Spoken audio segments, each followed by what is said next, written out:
Lord Mayor's Consort, Sheriff's Consort, members of the Council, honorary aldermen, distinguished guests, ladies and gentlemen, welcome to the annual meeting of the City of York Council. I have received apologies for absence from Councillors Eyre, Fisher, Smalley, Waters, Wardby and Widdowson. Do members have any other apologies to report? Councillor Crawshaw. Councillor Nelson, Lord Mayor. Thank you. May I now ask all members who have a personal, prejudicial or disclosable pecuniary interest in any of the business to be discussed at today's meeting to declare your interest now if they have not already been done in advance or on the register of interests. No? Moving on to the next item on the agenda, Councillor Chris Culwick will now propose a motion for the nomination of Lord Mayor.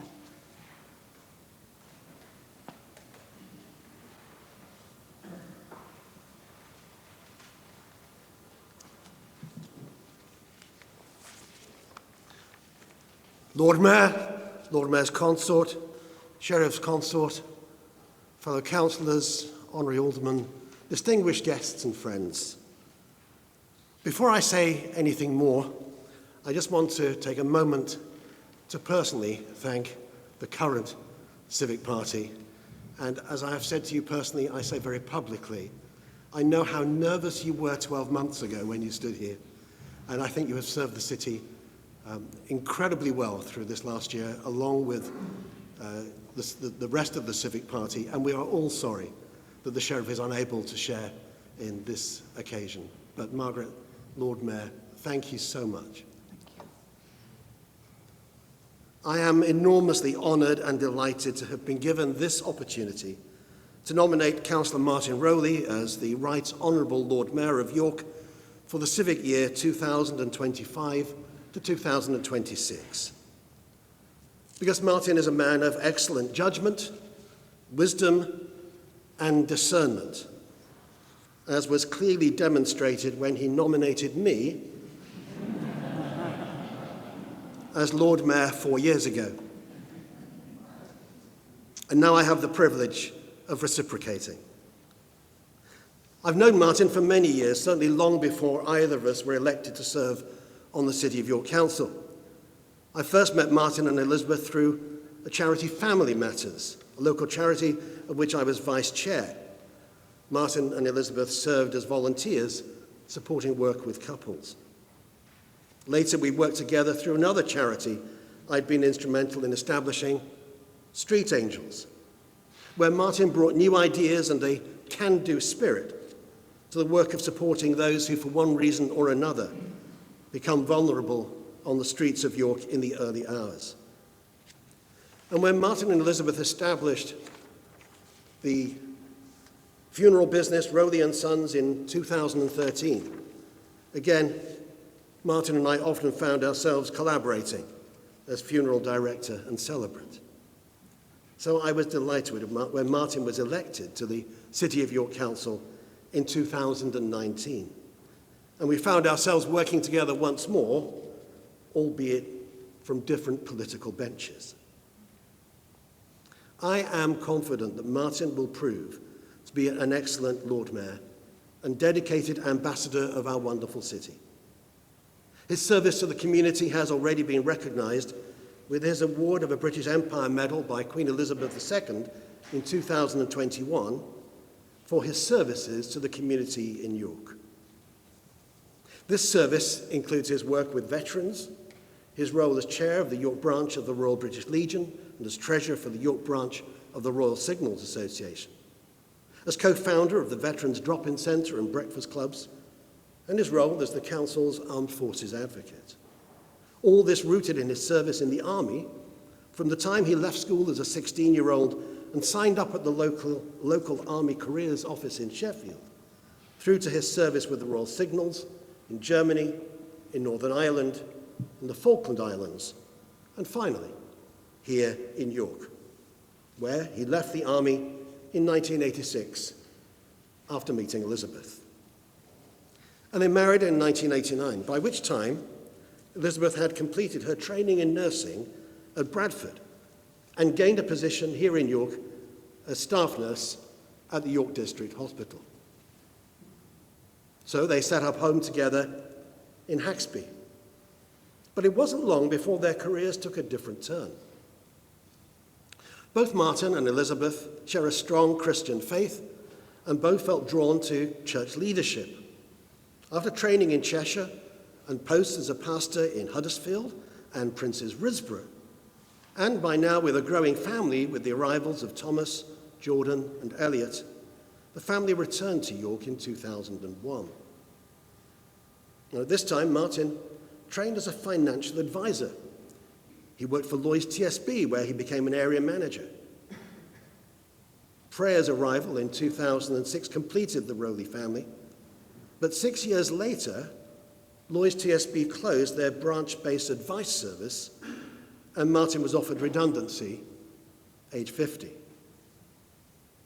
He took the opportunity to do something he'd been contemplating for some time, and used this as the springboard to establish with Elizabeth their own funeral business. Rowley & Sons is every bit a family business, with Martin and Elizabeth at the helm, and Jordan and Elliot working as assistants, along with daughter-in-law Jocelyn as office and business manager. Even their dogs, Barney and Sally, play a part in the team, as anyone who has attended the office in Lawrence Street will have experienced. And now Martin and Elizabeth begin a new and exciting episode in which they will each bring their many gifts and experience. I know they will be fully supported by their family in this, and I'm confident they will be supported by every member of this council. Because Martin is certainly well qualified for the role. He ticks all the boxes. Working with charities, tick. Working with schools, tick.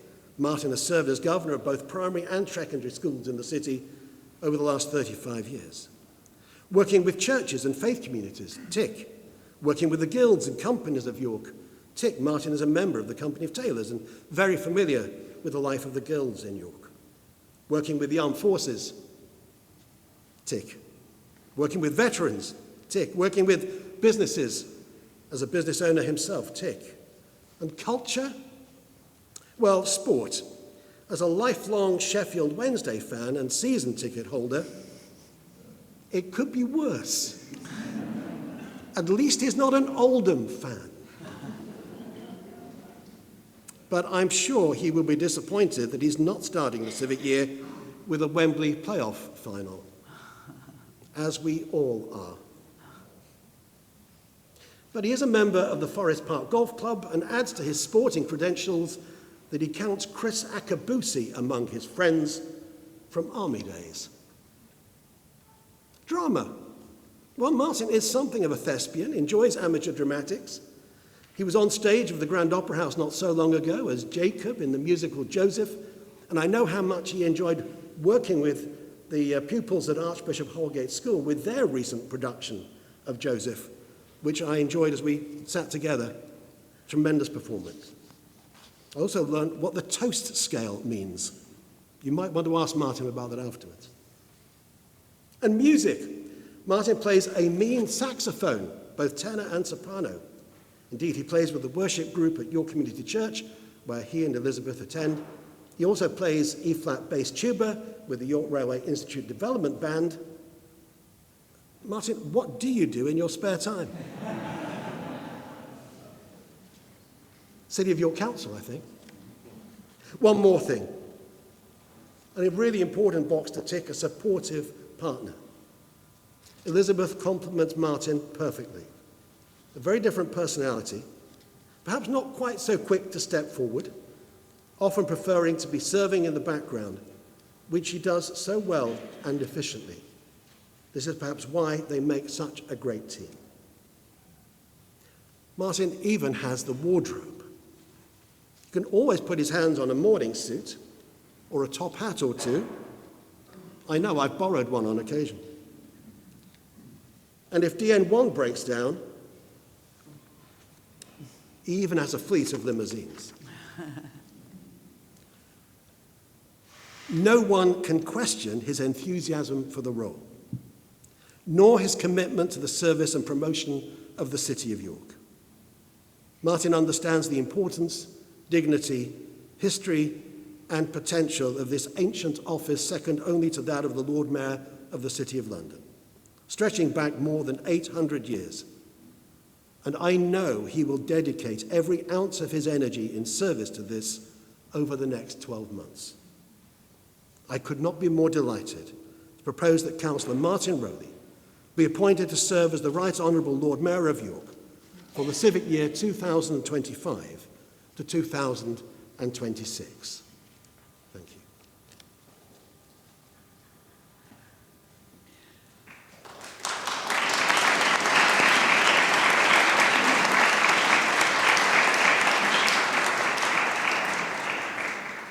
Councillor Anna Baxter will now second the motion.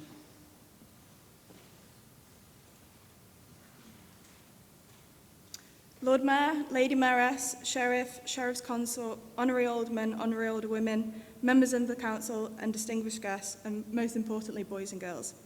You may know that Councillor Fisher was due to propose Councillor Rowley today, so I had lots of in Rydell Council's times and parrot jokes prepared, but I've had to give up on those, I'm afraid.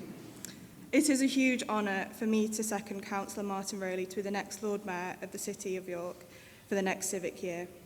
Martin does fantastic work across the city for veterans as chair of the RBL, and we are incredibly lucky to have a mayor with such experience in this role. Martin and I have bonded over our love for Sheffield over the years, and I'm pleased to see the trend of those hailing from Sheffield moving here to York and becoming elected. Martin's appointment as Lord Mayor is very appropriate because he takes his duty as a funeral director very seriously, which is reassuring given, according to Lib Dems, the city is about to die a terrible death. We often talk about the North-South divide and what can be done to address this deep injustice and inequality in our society. And Martin and I are exactly the answer to that, but just in Yorkshire. Although Sheffield United may have beaten Sheffield Wednesday twice this season, I'm sure that Councillor Rowley, and Councillor Crawshaw, is pleased to see how the Lord Mayor point system works rather than the Championship. Today is a glimmer of hope for the Conservative Party. The last time a Tory came this close to being a mayor in North Yorkshire, they were roundly rejected by the electorate. But Martin, please promise me that you won't nationalise the Mansion House. Martin also diligently serves as a governor at Archbishop Holgate's in my ward, which is just another show of his commitment to bettering our communities. Martin is just a genuinely kind man and has been to me since the day I got elected, despite being in different political parties. And that's just the type of person that he is and why he is perfect for the role. Martin has shown through his life, through his work and volunteering that he would be an absolutely outstanding Lord Mayor. I know too that this isn't a solo act and that he will be diligently supported by Elizabeth and his Sheriff Paul and Sheriff's Consort David and all of his family. And therefore, it is with immense pride that I second this nomination for Councillor Martin Rowley, my wonderful friend, to become Lord Mayor and first citizen of York. Thank you.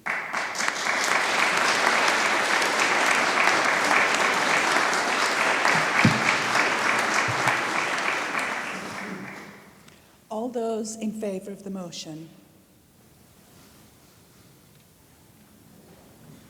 I think that's unanimous. It is my enormous pleasure to declare the motion carried, and Councillor Martin Andrew Rowley, BEM, has been elected as the Lord Mayor of the City of York for the municipal year 2025 to 2026.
chains of office.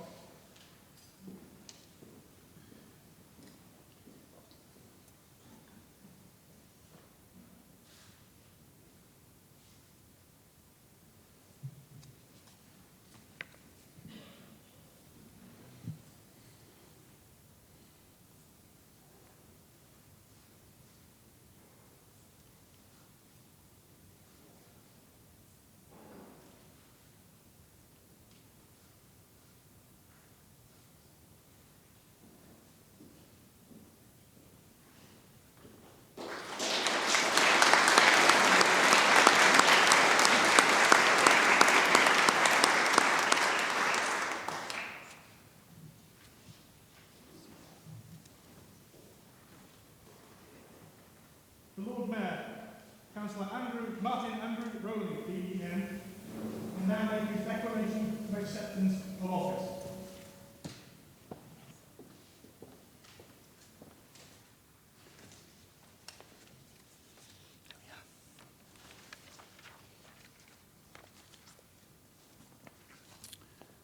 I, Martin Andrew Rowley, having been elected to the office of Lord Mayor of the City of York, hereby declare that I take the said office upon myself and will duly and faithfully fulfil the duties thereof according to the best of my judgment and ability.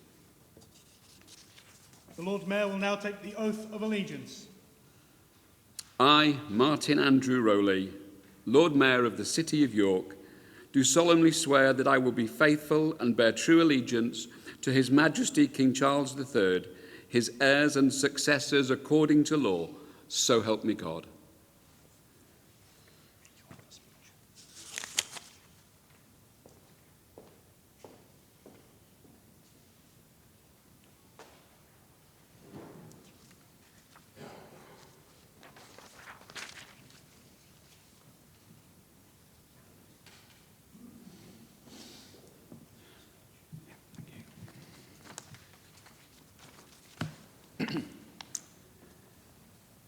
Lady Mayoress, Sheriff's Consort, members of the Council, honorary aldermen and alderwomen, distinguished guests, ladies and gentlemen, I would like to give my heartfelt thanks to my good friends, Councillor Chris Culwick and Councillor Anna Baxter, for their kind words in nominating and seconding my appointment today.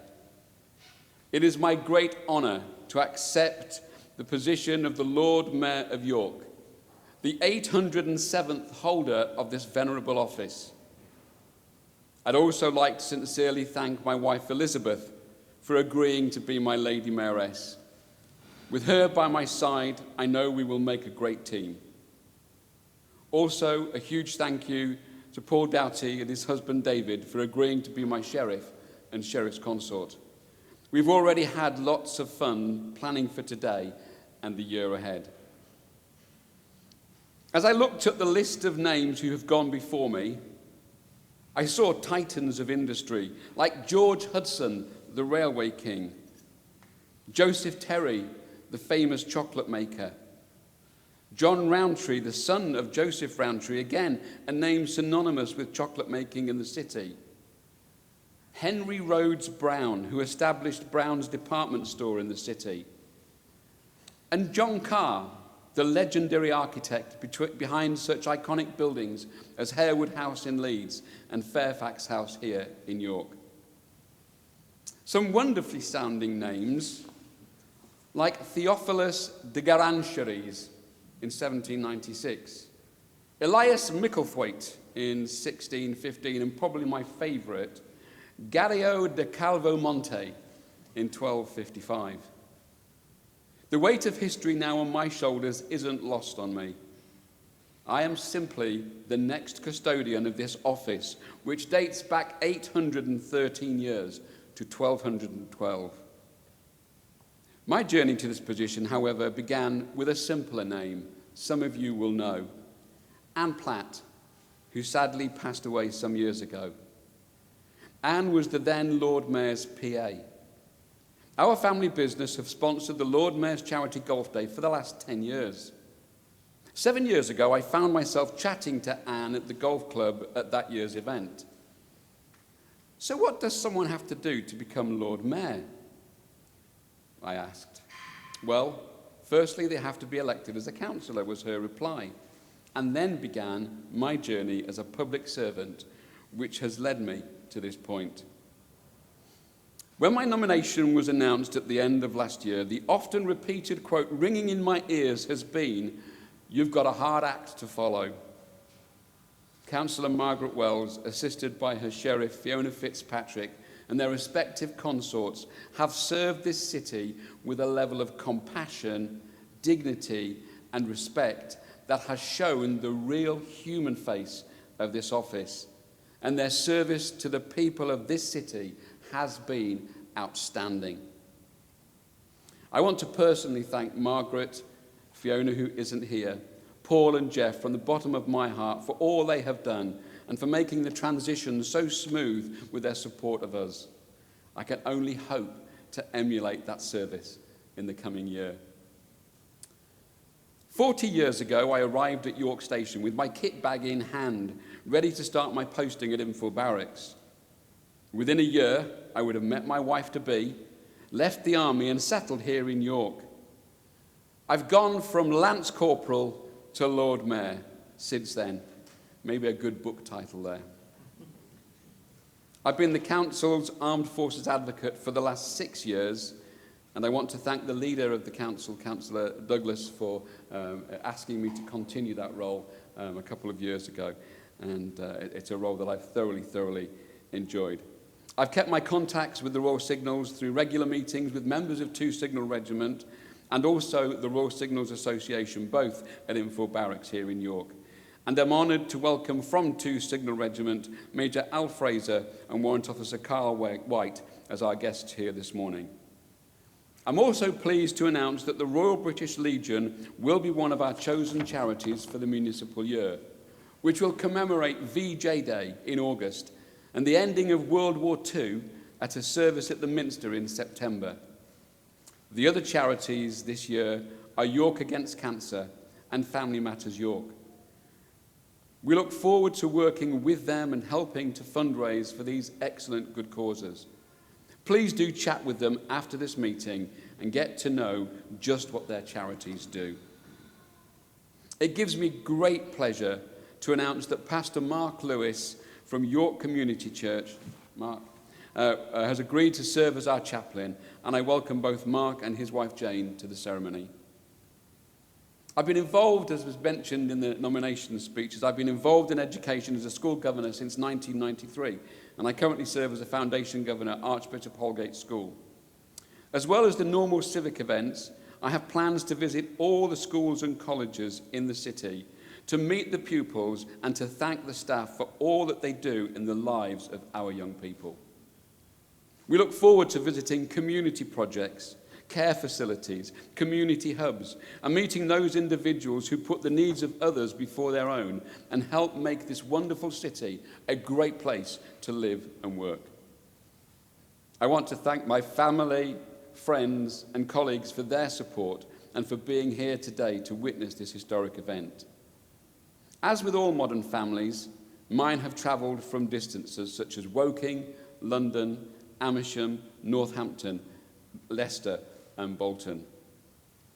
Finally, I want to express my heartfelt gratitude to the officers and staff of the City of York Council, and in particular to Democratic Services, who have ensured that today is a success and runs smoothly. I look forward to a busy year, which will be challenging, fun, exciting and moving, but most of all for me, it will be life-changing. Thank you.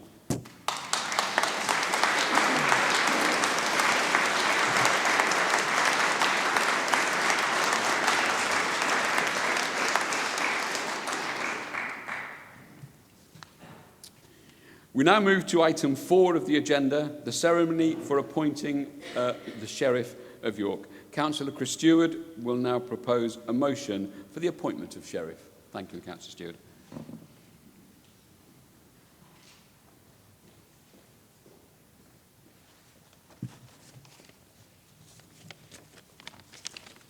Lord Mayor, Lady Mayoress, Sheriff, Sheriff's Lady, honorary aldermen, honorary alderwomen, distinguished guest members, it is a great pleasure to propose for the role of Sheriff my good friend Paul Doughty, and for the role of Sheriff's Consort, his husband, my good friend David Smith. On the list of the function we attended some years ago, they were put down as the Doughty Smiths.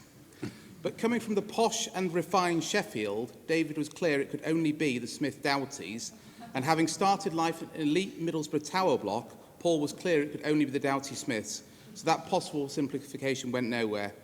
Paul once got called Darcy, not Doughty, at a meeting. David was quite clear he would prefer a husband, Darcy, but again, that was as far as it went. Most of you will know Paul well. Amongst the councillors, this is due to him having represented the Strensall ward from 2010 until 2023. Having served alongside Paul for most of that period, he was always one of my best colleagues and most hard-working.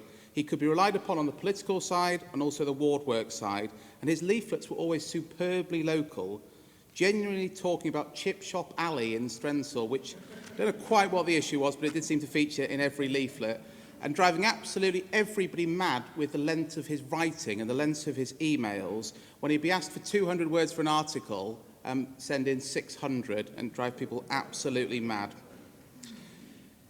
He was also noted, and has been noted, by David putting it on Facebook repeatedly for falling asleep.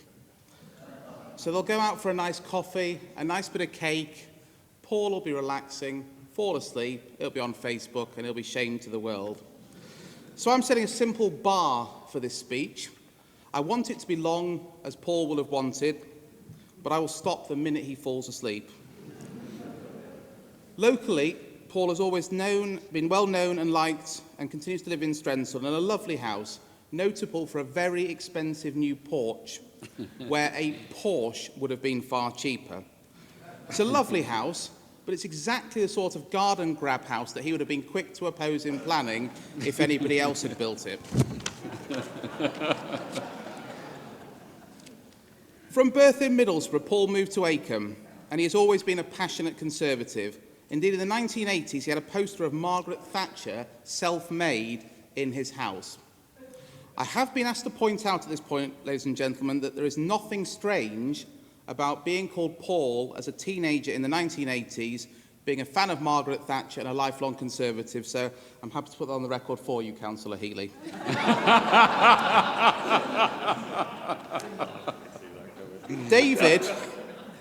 David, our new Sheriff Consort, has had a varied and very impressive career, starting work at Shelter in Sheffield, and having a career featuring being Chief Executive of Our Celebration, seeing it move into York Mind. He went on to York's Retreat and then Hull Mind. And most recently, he's made an incredible impact at Teesside Hospice.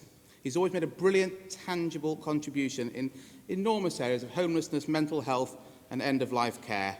He may or may not have had the occasional private word of ridicule for bodies that focused on glossy brochures and management jargon rather than clients' needs. Paul first met David out of York, and so when David first came to York to see Paul, he thought everybody in York was rich.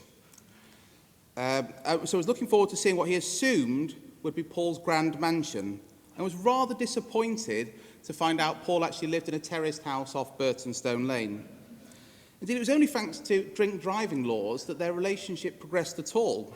Walking back from town, David was tempted, after a few drinks, to relieve himself behind a bush. And it was only Paul's horror at this outrageous idea and disgust and condemnation that got him to reconsider.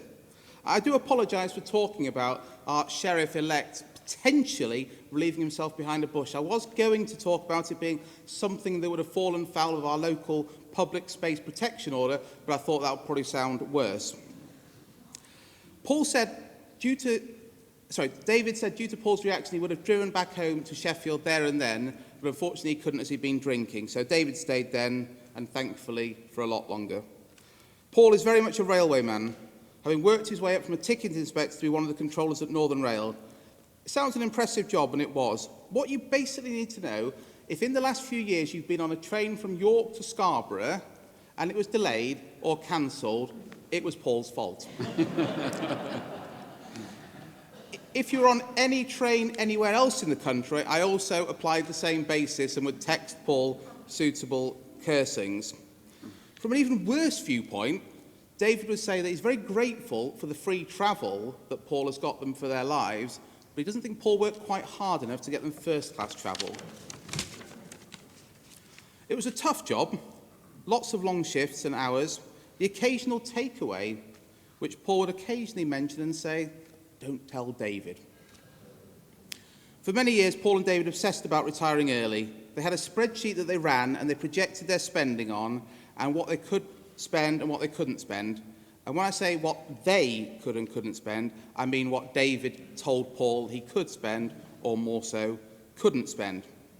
David also talked to me about his investments and the incredibly detailed and impressive research he put into them.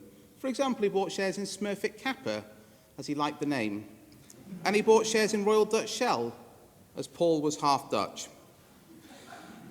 If you want money-saving tips, then David is your man. Staff at Pret see him as a fantastically loyal customer. He goes in virtually every day. Break it down, though. He always has the filter coffee, 99p. He takes his own cup, a 50p discount. He gets his stamp on his loyalty card, a £3 cake, every drink. Add in the table for an hour, the Wi-Fi, and he is costing them an absolute fortune. Retirement did finally start to come about 2 years ago. It was never likely to be full of retirement, as David looked at NHS non-exec roles, and Paul decided he wanted a part-time role. And he went on to become Mr. Humphreys, as he would say, in Brown's Menswear. It was just a job he fancied. He didn't even ask about the money, as like any true Conservative, he proved he was motivated purely by the greater good. He loved the job. He was very good at it. Indeed, his first week saw £2,000 of stock go on one day. That, admittedly, was a theft that made the press. But in the vast majority of cases, he was able to get people to pay. Last week, Paul retired again, but this time he's going back to a more part-time job at LNER. The main focus of them, though, will be enjoying life and the obsessive 20,000 steps a day they regularly get through. They'll certainly spend more time in Holland, and Paul's Dutch is very good. David's Dutch has been very good and improving. Paul obviously helped by council reports having generally been in double Dutch over the years. This year I look forward to spending a great deal of time with them at various events, and then going forward, many other sort of trips where we've had some great times in Manchester, Amsterdam, Montreux and Blackpool, to name but a few. And that's even more fun than talking about things like the local plan or leafleting together. All of their holidays involve lots of walking, sun, drinking and cakes, and a few have been pride-related. There have also been a suspicious number of accidentally booking the 1 week a year when resorts have their fetish week. However, Paul's true source of pain and torture, being a Conservative aside, is following York City, which he has done loyally for many years. At this point, sadly, I do have to vary my speech because it was about hoping to go on to get promoted, but sadly not to be, so it's going to be next season, hopefully. David doesn't share his love of football, unfortunately, in York City. Perhaps not surprising, given David's one game saw them lose, I think, 5-1 to Scarborough in the pouring rain, and David said he had a 10-year-old child screaming abuse at him throughout the match. Last year, when proposing Lord Mayor-elect Councillor Wells, I mentioned that she and her ward colleague, Councillor Myers, shared a birthday. I didn't know then, and nobody has told me since, which was older. But I would like to continue with my theme of Lord Mayor's speeches, birthday anecdotes, by pointing out that Paul and David are literally 1 day apart, age-wise, New Year's Eve and New Year's Eve. So that's a little exciting fact. I'll leave you to guess who is the older. I won't speculate as to whether Paul dyes his hair, as you guessed that. That got some oohs, crikey. Crikey. Gosh. Sorry, I'm sitting on Standards Committee in the next year, so it's fine. I can sort that one out. And I'd just finally like to say a couple of words. It's a great shame that the Sheriff, as was, Councillor Fiona Fitzpatrick, can't be with us today. I think she did a brilliant job, and wish her every bit of good recovery going forward. I'd also like to say the Lord Mayor, as was, probably Margaret's a better way to call it, wasn't it, really? The Lord Mayor, as was, did a superb job outgoing. So finally, I wish Paul and David the very, very best year ahead. I wish you a great day today. You've got your friends here, you've got your family here. David, you may have yourself down as an atheist, no-nonsense, not quite as royalist as we'd like, man from Sheffield, but I have no doubt your parents, who are sadly no longer with us, will be looking down amazingly proudly on you today. So therefore, Lord Mayor, it's a great pleasure to propose Paul Doughty as the next Sheriff for York.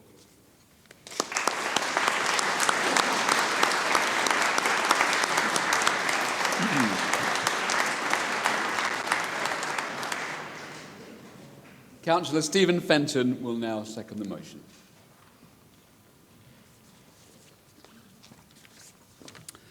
Lord Mayor, Lady Mayoress, Sheriff's Consort, Honorary Aldermen, members, distinguished guests, ladies and gentlemen, it's a great pleasure to second the nomination of Paul Doughty as Sheriff of York for the municipal year 2025 to 26. Paul, as Councillor Stewart alluded to, is the son of a Dutch mother who settled in England before he was born, and a Geordie father with ancestors from York. As Councillor Stewart mentioned, Paul was born in Middlesbrough before moving to York in 1979, which of course means Paul is very much a Yorkshireman, lest we forget Middlesbrough is very much part of the North Riding. Paul was educated at Our Lady's Primary School in Acomb, and then Nunthorpe Grammar, which became Millthorpe, where he was there in the 1980s. Paul has lived in Foxwood, Clifton, Huntington, and for the last 18 years in Strensall. Towards the end of primary school, Paul was taught by Ms. Cooley, a somewhat disciplinarian deputy head by today's standards, although Paul says she was warm and friendly too if you behaved yourself. Ms. Cooley told Paul's parents that she was convinced he would become either an actor or a politician. So it wasn't a great surprise when Paul went on to attend the York Academy of Speech and Dramatic Art on Saturday mornings. And in his teenage years, he joined the Poppleton Road Players and appeared in a number of productions at the Railway Institute. It's rumoured that during his Amdram years, Paul appeared on stage in some comical performances wearing an array of flamboyant costumes. And as a Conservative politician, Paul has also no doubt been involved in his fair share of political pantomimes, perhaps without the fancy dress, perhaps with, who knows. Councillor Stewart rightly pointed out Paul's public service ethos in the railway industry and in local government. But he omitted to mention that during Paul's time with Arriva Trains, which I think was a forerunner of Northern, Paul was the poster boy for one of the company's advertising campaigns. I'm told this, I've not actually seen any evidence, but I understand the Sheriff's Consort does have said evidence and presumably is happy to share copies. This, however, didn't lead to a modelling career, although, of course, Paul has been able to offer style advice during his recent time at Brown's department store. And I have to admit I was the beneficiary of this advice on a few occasions, although sadly Paul's ability to effect a style transformation was rather limited by the physical specimen that he had to work with. It will give me a huge amount of pride to see Paul and David as Sheriff and Sheriff's Consort. And I think I'm on fairly safe ground to say that they will be the first same-sex civil partnership couple in these roles. Everyone should be able to play a full and active role in the life of the city, regardless of who you are, how you identify, or who you love. I know that Paul and David believe that, and I'm sure that in the year ahead, they will build on the foundations laid by previous civic parties and will be welcoming and inclusive representatives of our great city. So it gives me great pleasure to second the nomination of Paul Doughty as Sheriff of York for the municipal year 2025-26.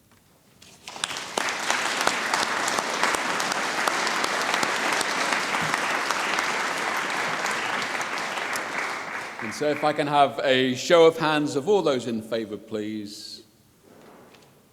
That is unanimous. I declare the motion carried and Paul Doughty has been appointed as Sheriff of the City of York for the municipal year 2025-2026.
exchange their chains of office.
Sheriff Paul Doughty will now make the declaration of acceptance of office.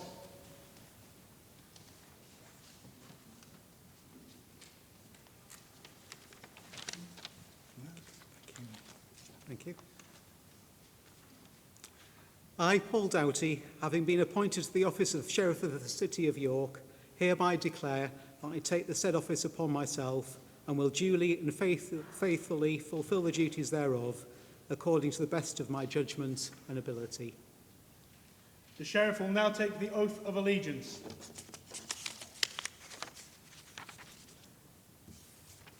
I, Paul Doughty, Sheriff of the City of York, do solemnly swear that I will be faithful and bear true allegiance to His Majesty King Charles III, his heirs and successors, according to law. So help me God.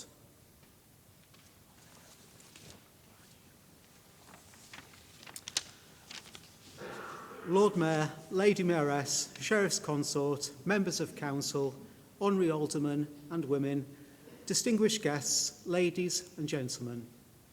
It is with great honour that I stand here before you all today, though tinged with sadness knowing our friend Fiona Fitzpatrick is unwell and not able to be here with us. Having served on the council for a good few years, I know how tricky it can be getting the timing right on speeches like these. You'll be pleased to know that for once, I tend to keep it short. There are lots of people I need to thank, and of course I have to start with my good friend, the Lord Mayor, who very graciously asked me to serve as his sheriff this year. I have absolutely no doubt that Martin, with Elizabeth by his side, will make an incredible Lord Mayor, and both my partner David and I will be proud to stand alongside them, celebrating and showcasing our wonderful city and its people. There are many others I need to mention. Arif, who has very kindly agreed to be Under-Sheriff, will bring both his professional expertise and personal warmth to the role, not always the combination you expect from a lawyer of his experience. To Tash and the team at Democratic Services, a huge thank you for the effort you put into organising today's event and future events that will come forward. To Councillors Stewart and Fenton, thank you for my nomination and the kind words you said about me, I think. Like all civic parties, we've chosen a number of charities that are important to us that we can fundraise for during the course of the year. Family Matters York, the Royal British Legion and York Against Cancer are all here today, and I hope many of you will get a chance to talk to them about their work. Sadly, one man who can't be here today is Stuart Jarman, who has very kindly agreed to volunteer his time yet again to help the Civic Party with its fundraising, and is one of the many unsung heroes in our city, quietly giving his time to help those in need of support. Whilst taking on the role of sheriff feels slightly daunting, with both the weight of history and the responsibility to do a good job, I'm immensely grateful for the support and encouragement of my predecessors, Fiona Fitzpatrick and Ashley Mason. Fiona carried out her role with an energy and style I can only aspire to, and without any doubt leaves enormous shoes to fill. We all hope you get very well soon, Fiona. Closer to home, I'd just like to take a moment to thank my family for joining us here today, especially my Dutch family who have come all the way from the Netherlands, from the Roman city of Nijmegen to the Roman city of York. Dank jullie wel en welkom in onze prachtige stad. Whilst the Sheriff of York is the King's representative in the city, it's my brother Sean who has most recently been close to the royal family. Only last month he received an honour from the King at Buckingham Palace for his work in the military, and we're immensely proud of him and his service to the country. Finally, some of you will already know my partner David, the new Sheriff's Consort. When we learned that in years gone by, prospective sheriffs would have to pay a fine if they didn't accept the role, David gasped and told me, "You better say yes straight away." He was joking, of course, and he's just as excited as I am about joining the Civic Party. David will bring his own experience to the group, and we're both very much looking forward to doing the best we can to represent this wonderful city we get to call home. Thank you.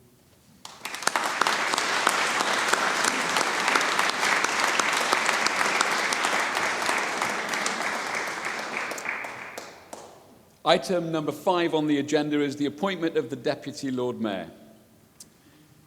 I move that Councillor Margaret Wells be elected as Deputy Lord Mayor for the City of York for the municipal year 2025-2026. Councillor Stewart will now formally second the motion. All those in favour of the motion, please raise your hand. Again, unanimous. I declare the motion carried and that Councillor Margaret Wells has been elected as Deputy Lord Mayor for the municipal year 2025-2026.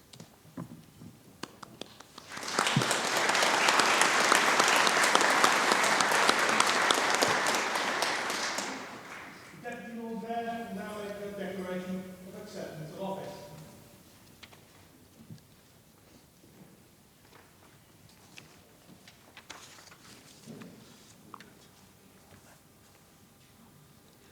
I, Margaret Wells, having been elected to the office of Deputy Lord Mayor of the City of York, hereby declare that I take the said office upon myself and will duly and faithfully fulfil the duties thereof according to the best of my judgment and ability. The Deputy Lord Mayor will now take the oath of allegiance. I, Margaret Wells, Deputy Lord Mayor of the City of York, do solemnly swear that I will be faithful and bear true allegiance to His Majesty King Charles III, his heirs and successors, according to law. So help me God.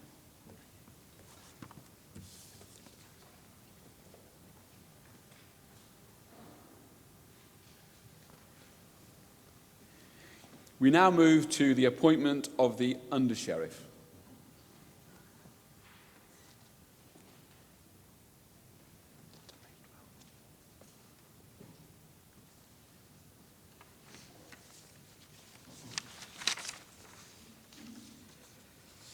I have pleasure in naming Arif Kalf as our Under-Sheriff and wish to express my thanks to him for undertaking the office.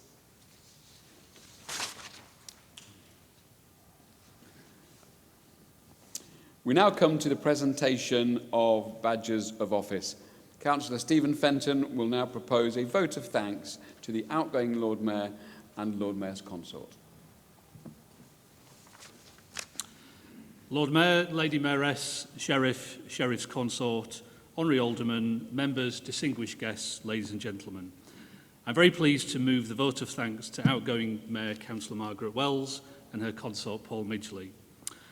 When I heard last year that Margaret was going to be the Lord Mayor, I had a pretty good idea of the qualities that she would bring to the role, such as humility, honour and compassion.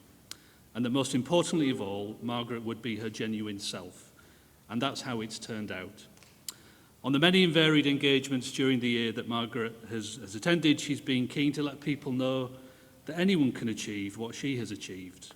She was born in York, went to school in York, and has lived in York all of her life. She's been open about the difficulties that she has with walking and sometimes even standing. Margaret's message has been loud and clear. Whatever your background, in whatever ways you may be disabled, that should not stop you from living your best life. As York's first citizen, Margaret has come into contact with people who've come to York from across the world and who've made their home here. I know through the citizenship ceremonies, Margaret's really very much appreciated an opportunity to meet people from all walks of life, including a man from America who she met at a ceremony and then days later met him in his role as a senior consultant at Brainkind, which helps people recuperate after suffering major brain trauma. She met a grandmother from Syria who had lived in the UK for 40 years, and her family were already all UK citizens. And she met and cried with a young woman from Ukraine who'd not been able to return home for her mother's funeral. At so many events, Margaret has demonstrated the care and compassion which has been a hallmark of her mayoralty. And certainly one event I was at, the Holocaust Memorial event at St. John's, there was a young Ukrainian woman who was visibly upset at reliving some of her experiences. Margaret could see that this person was in distress, put her arm around her and comforted her. And that's really symptomatic of the way that Margaret has conducted herself during her year in the role. I know that a particular highlight for Margaret has been visiting homes and facilities for older people in the city, sharing her memories, laughing, crying invariably, and listening to their stories. Margaret has enjoyed it so much so that she's arranged to go back on a number of occasions just to carry on the conversation and to chat. There may have been an ulterior motive in terms of the availability of a limitless supply of tea, which I know the staff have been very much aware of. And even when there was wine on offer, it was always tea first. Although there was one occasion when one of the care home residents simply refused to believe that Margaret was the Lord Mayor, saying, "No, you're not the Lord Mayor, he's the Lord Mayor." And the he in question, to which the person pointed at, was actually the Lord Mayor's driver.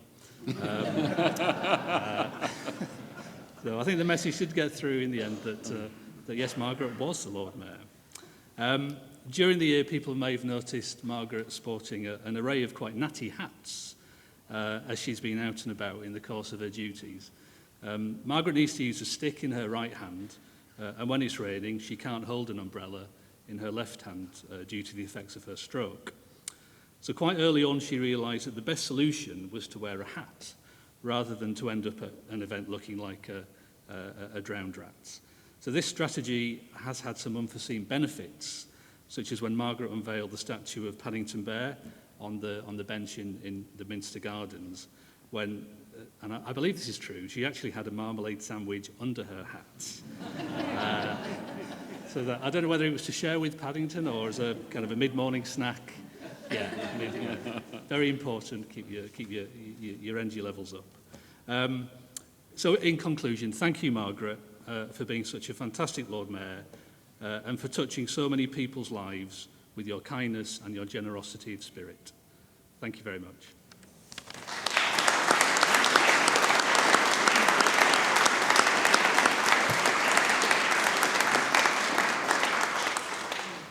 Councillor Michael Nichols will now second the motion.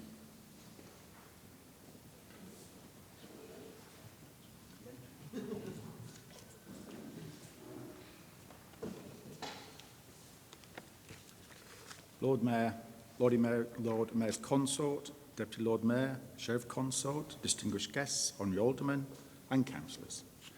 When I was asked to second a vote of thanks to Margaret, I said yes straight away, because Margaret has been a great mayor and in my short time as a councillor has always been kind and friendly to me. I then asked what I actually have to do, and the answer, sum up Margaret's year in 30 minutes. Luckily it was a typo and I'm aiming not to go over 3 minutes on the advice of Margaret.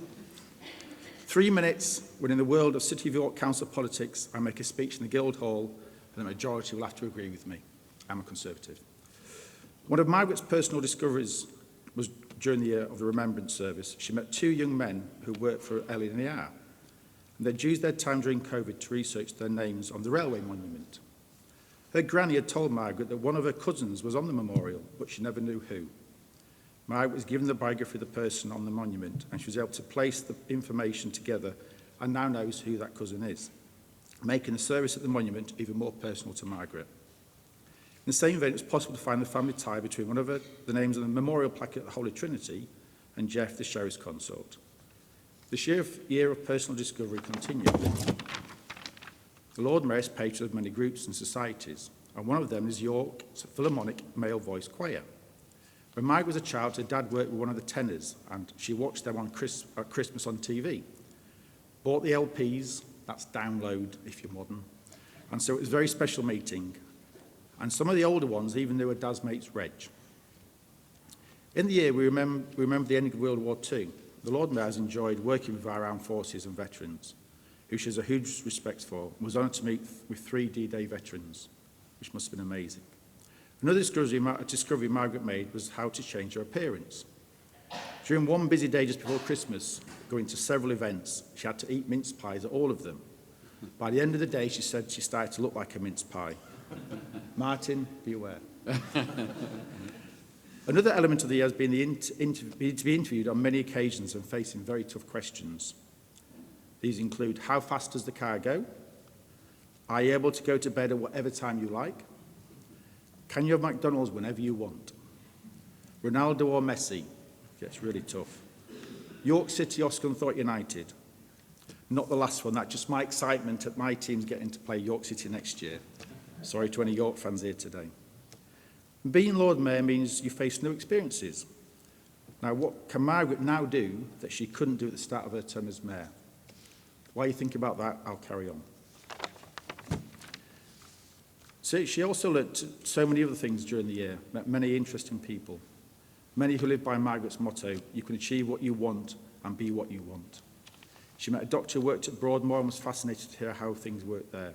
She learnt about the amazing work of U3A, showing us oldies there's still much we can still do and learn.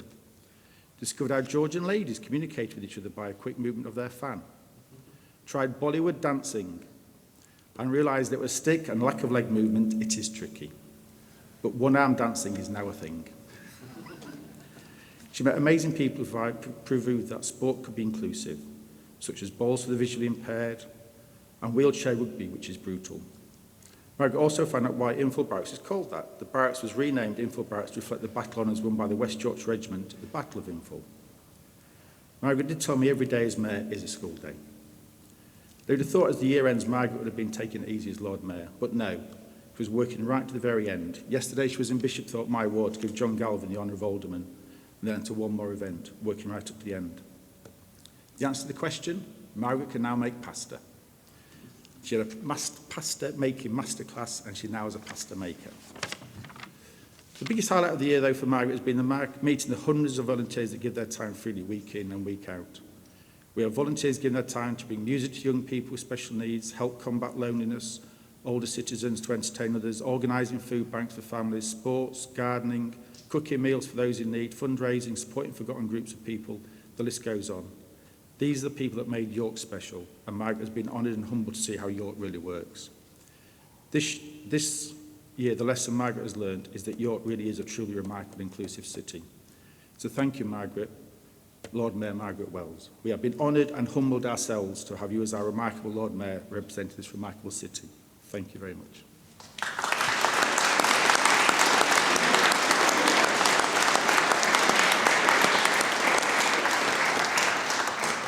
And so all those in favour of the motion, please show your hands. The motion is unanimously carried. The Lord Mayor will now present the outgoing Lord Mayor and Lord Mayor's consort with their badges of office.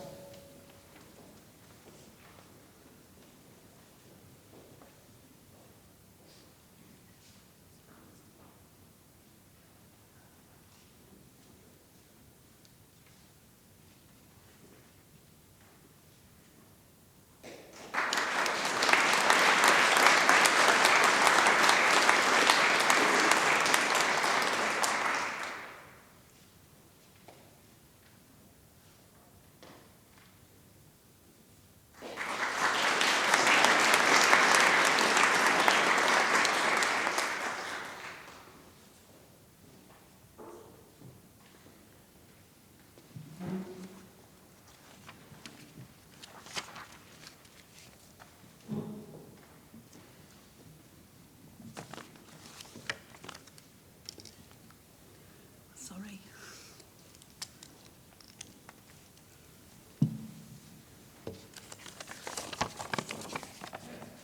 Lord Mayor, Lady Mayoress, Sheriff, Sheriff's Consort, members of the Council, Honorary Aldermen, distinguished guests, ladies and gentlemen. First of all, I would like to thank the people that have proposed and seconded me for this. I was thinking they might say, if I was lucky, she hasn't been too bad. So thank you for your very, very kind words. When I stood here a year ago, I made a vow to you that I would accept the role of Lord Mayor with honour and humility and would endeavour to do my best. Hand on heart, I've tried my best and I am honoured and humbled by what I've been privileged to experience this year. But I never saw it as a single role. I always envisaged that the civic party was a team and we all worked together throughout the year with shared values and ideals. So I'm really, really sorry that our sheriff is unable to be here today. In fact, to be honest with you, I'm gutted. And I know that you will wish her a speedy recovery. I would like to thank her for her dedication, her work ethic, and for giving so much of her time and energy. I know at some stage she will be playing this back online, and so, Fiona, thank you, you're great. I couldn't have done it without you, and when you're up to it, we will have our own celebration. And I'm apologising to you guys as well. My speech is a bit longer than I'd intended, because I need to say some of the things that Fiona wanted to say. I also have a few more thank yous. First of all to Jeff, the Sheriff's Consort, who has been an inspirational voice of reason and helpfulness. And Trev, the Rev, who has not only been my chaplain, but has acted as my consort. Actually, both the Sheriff and I had a few people acting as consorts, including my sister Helen, my son David, my daughter Heather, my granddaughters, Cora and Agnes, and even Ken Cook, York's famous D-Day veteran. We like to share the pleasure out. But my biggest thanks goes to Paul, my husband. I always said that being Lord Mayor was totally outside my comfort zone. Well, being consort was even further out of Paul's. But he was there for me, even though when he rashly signed on the dotted line to marry me, he'd never read the small print. So a huge thank you to Paul and everyone else who has been part of our civic party. We've had a laugh, fun, and we've supported each other. I'd like to thank our charity team, especially Stuart and Colin, for the work they've done. Amazing organisers. Really appreciate it. The charities themselves, Survive, and the Knights and York City community groups, and especially at this time, thinking of Fiona, the Stroke Association. So glad all you guys have been there for us. I also need to thank the people behind the scenes, because without their help and their work, we wouldn't have had the year we've had. The officers who have been so good and patient with us, and I need a lot of patience. Team Mansion House, Richard, Isaac, Alex, Sarah, Rio. What they don't know about the history of civic life and the Mansion House isn't worth knowing. Richard and Rich, who do far more than drive the car and make sure we get to wherever we're meant to be going at the right time. Democratic Services, Bryn and the officers who help create us. And of course, our amazing Tash, who keeps the diary, liaises with organisation and plans. She's been the cog that kept the wheels in motion as well. And having come through our apprenticeship scheme, she is a fantastic example of how the council's investment in people really does work. So thank you everyone who put the trust in us. We've had an amazing time. I mentioned earlier Ken Cook had been with us, and it was mentioned earlier. He came to us at the citizenship ceremony, one of them. They are the most amazing things. You will love them. It's done every month, but on this occasion we had a young woman from the Ukraine. Having Ken there was absolutely wonderful, because only someone that had that experience of war, the devastation it caused, the splitting of families, and the total loss or threat to everything that you hold dear, could truly understand the pain that that poor woman was going through. And at that point, I would like to say how much I've loved working with the veterans and the armed forces. They are wonderful and do an amazing job. I guess what we've enjoyed most, though, has been seeing how our beautiful city works together, the way that the communities meet. And we've tried to immerse ourselves in as many things as we could.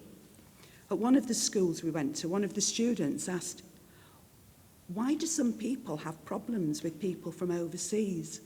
What a loaded question. We were able to explain that it's because they didn't know them. They hadn't, if they'd have done half the things that we did, they wouldn't be afraid. They would know that they were the same as us. We've learnt how similar we are to so many people. We went to an, I can never say this, Eid festival. It's a Muslim festival, and they celebrate it in all different ways over the world. And we were learning how they celebrated it in different countries. And it's a bit like the way we celebrate Christmas. There's cards, children make them. There's decorations, children sometimes make them. There's presents, there's new clothes, there's new food.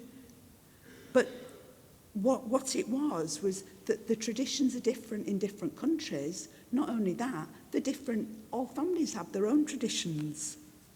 We learnt about and joined in African, Polish, Ukrainian, Indian, Sri Lankan, so many celebrations.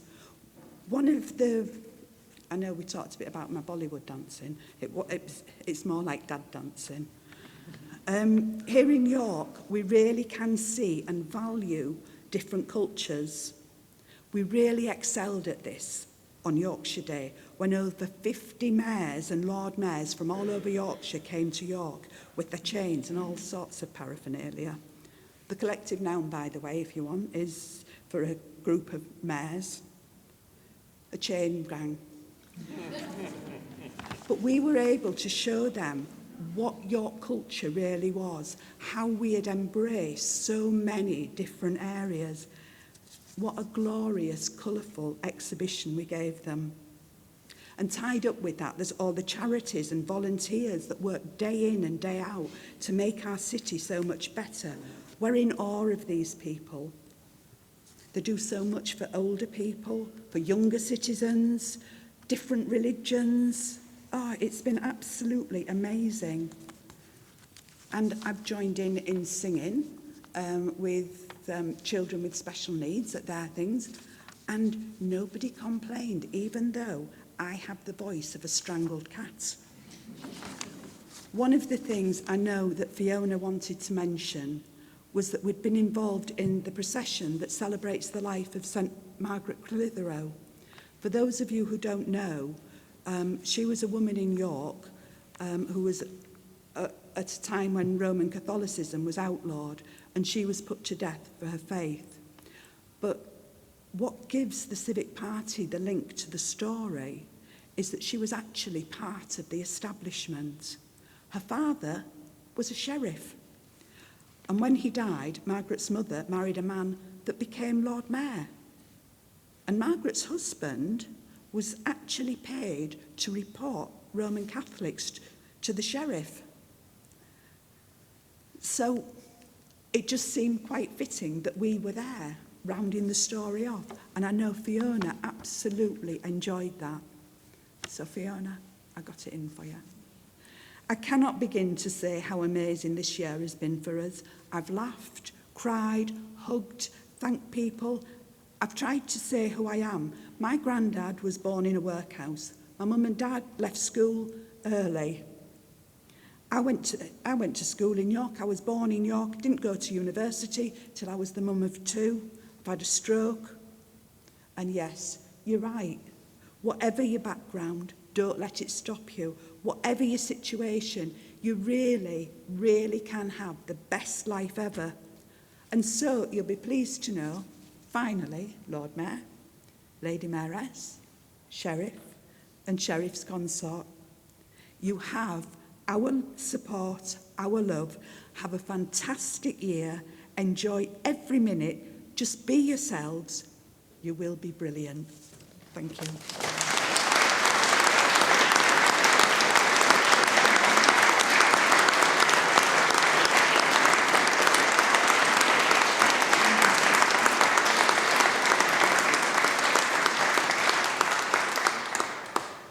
Thank you, Margaret. You really are going to be a hard act to follow.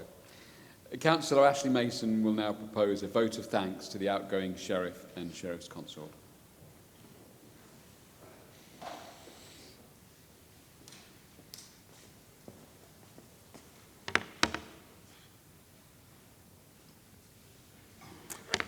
Lord Mayor, Lady Mayoress, Sheriff, Sheriff's Consort, members of Council, Aldermen and distinguished guests. I'm not going to say the Lord Mayor stole all of the things I was going to say about Fiona, but there might be a little bit of repetition. The office of Sheriff is one of the oldest offices, oldest continuous office after the Crown, and much older than that of Mayor. It's a huge privilege for the city to retain that ancient right to appoint its own Sheriff, one reconfirmed recently by letters patent in the 1970s, with the first charter going all the way back to 1396. However, that doesn't mean the office is stuck in the past, quite the opposite. It evolves to meet the culture of the day and the civic leadership needs of society. I'm sure we'll all agree that Fiona has honourably fulfilled those duties of a modern sheriff, not only in encouraging charities, community groups and businesses, but in acting as an ambassador for our special city. The sheriffalty does come with some baggage, as we've already heard. Of course, until the 1950s, the sheriff was to be present at any executions on behalf of the Crown. But in 1586, the sheriffs didn't just have to watch, they had to do the deed and had to carry out the execution of Margaret Clitheroe, now a saint. In fact, they couldn't do it at that time and instructed their deputies to perform the grim task. I tell you this as Fiona, a Catholic, wanted to use the modern day office as sheriff to strengthen those relationships marred with history. She had begun to forge links with the oratory, and I know we'll be pleased that a representative has been here today, and as we've heard from the Lord Mayor, was very keen to promote their involvement in honouring Margaret's life. Fiona's flown the flag high for York with engagement in the City of London, probably the only other place where Lord Mayors and Sheriffs work together so closely as they do here in York. These important links help foster relations that bolster our economic development and bring money into York. For example, later this year, we'll have events at the Minster with London livery companies who will join us to celebrate the Minster's unique craftspeople, having donated significant sums of money to support this work. Fiona's worked hard to raise funds to support the Lord Mayor's appeal, including raising £700 at the annual Sheriff's Banquet on St George's Day. Another event she's relished have been the Curry Night and the Fish and Chip Cruise. Not to mention the tough job she made look like a walk in the park, that of testing the city's ale. All these events helping to support charities here in our city. The work of the Civic Party does embody the cultural heritage of our magnificent city, and Fiona has kept the traditions alive, including a very jolly Sheriff's riding, where literally thousands of Christmas shoppers enjoyed the unique sight of the York Guard, flaming torch bearers and the York Waits processing through the city streets to declare the High Feast of Yule, where every citizen and visitors could witness that spectacle only here in York. On a personal level, Fiona's devoted much time and energy to her engagements and used her position effectively to bring people together. She's also set about a programme of visits to the widows of former sheriffs, many of whom were long-serving councillors, ensuring they feel connected to an institution they were so proud to be part of so many decades ago. It would be remiss of us not to mention Jeff, her consort, someone I've known for many years. He's been a strong and dependable partner in crime to Fiona, her eyes and ears at engagements, and a huge source of encouragement on long, busy days filled with civic engagements. It's impossible to be a successful sheriff without that behind-the-scenes support, and Jeff has delivered it wonderfully. Although, as the Lord Mayor's already mentioned, just a few weeks ago, he did hand over the chains to York's last Normandy veteran, Ken Cook. Ken Cook, who became the Sheriff's Consort for a day to preside over the citizenship ceremonies. Apparently, after each new citizen swore their oath to the Crown, Ken presented them with a badge bearing the city's coat of arms and diligently instructed each one of them now to go immediately to get a York City season ticket. I'd briefly like to also pay my compliments to the outgoing Lord Mayor and Consort. I particularly enjoyed Margaret's witty and well-researched speeches, and I think we've just seen another one just here then. Fiona, thank you for your hard work, especially in this year of transition for our civic party. You've cut your teeth and forged new ways of working, which will assist Paul and David to make the most of their year. I hope you have a very special, memorable time and enjoyed the year, which was well deserved. Thank you.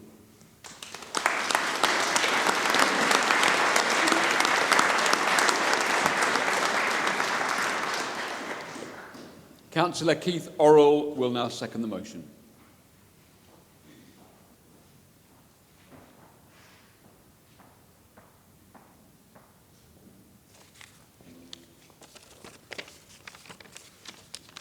Lord Mayor, Lady Mayoress, Sheriff's Consorts, Honorary Aldermen, members, ladies and gentlemen. It's very sad that Fiona can't be with us today to finish her year in the way she would have wanted. Councillor Mason has detailed how long York has had a sheriff and the various traditions and powers that the position has had over time.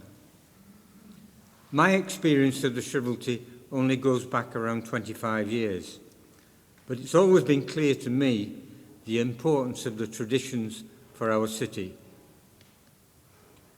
Having known Fiona for several years, including working with her on the police authority, I knew she'd do everything she could to maintain these traditions of York's mayoralty and trivality. I was right. Fiona, as Councillor Mason has described, has maintained all the sheriff's traditions with great enthusiasm, recognising their importance to our city and the economic benefits that our city civic party brings. Just a word of thanks to the outgoing Lord Mayor Margaret. As a fellow Huntingdon citizen, you've done a tremendous job. And Lord Mayor, I'm sure you'll uphold the traditions of the civic with the civic party for your year. But finally, thank you, Fiona, and get well soon. Thank you.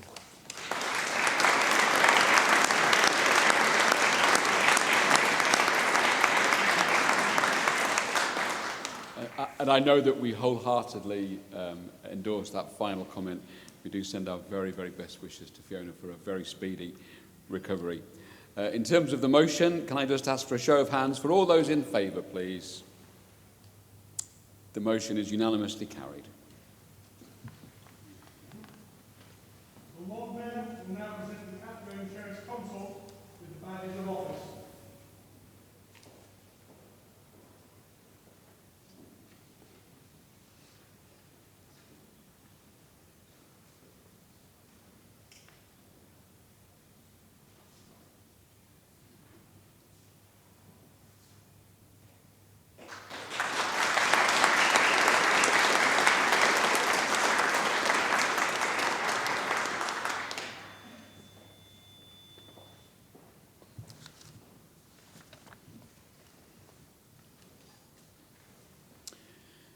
We now come to the formal business of the meeting, namely the leader will move the allocation of places and members to committees and other bodies for 2025-2026 and to move the recommendations in the monitoring officer's report to council in full as set out in the published papers and updated in published supplementary agenda.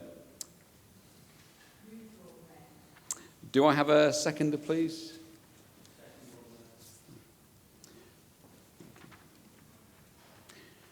Thank you. Members, I will now... members, there's an opportunity for you, should anybody wish to speak on the motion. Can I just see if anybody is... No. Thank you, members. I'll now move to the vote.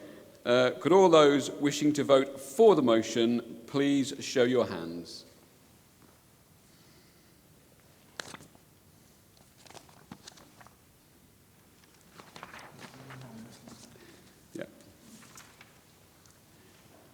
Thank you, members. The motion is carried unanimously.